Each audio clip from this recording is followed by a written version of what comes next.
Hozir Mandelux korxonasiga Samarqandga keldik. Global degan savdo markazlarida turibmiz. Juda katta taassurotdaman. Chin yurakdan xursand bo'ldim. Farhod akamni ko'rsam, rahmatli dadam esimga tushadi. Dadam o'zlarining ishlarini yaxshi ko'rardilar. Bu yerda qilingan mehnatni ko'ryapman. Jamoani chin yurakdan ishini yaxshi ko'rishini ko'ryapmiz. Mana HR bo'limi, savdoga qaraydigan akalarimiz, hamma o'zini ishini yaxshi ko'rayotganini ko'ryapmiz. Bu yerda o'sha kompaniyani bir ruhiyati, o'ziga oldiga qo'ygan maqsadi, oliy maqsadni balkim kimlardir chiroyli qog'ozda yozadi, lekin yurganda ana shu aurani men sezdim.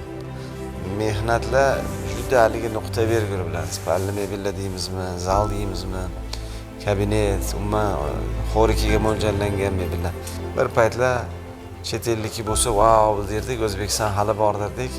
Chet ellikidan qolishmaydigan, undan kerakli zo'r bo'lgan men sifatni ko'zim bilan ko'rdim.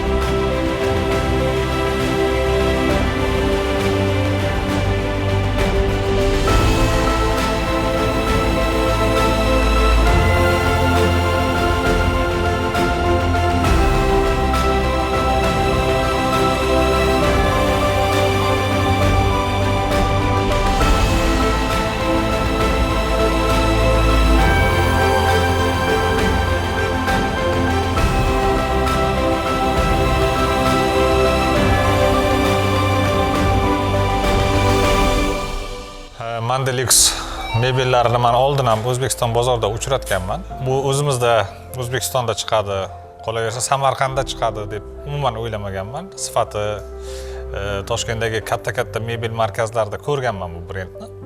Kamida chet elniki bo'lsa kerak deb o'ylaganman. Qanday shu korxonani vakillari bilan, Farhod aka bilan, o'g'illari Parvizjon bilan tanishdim.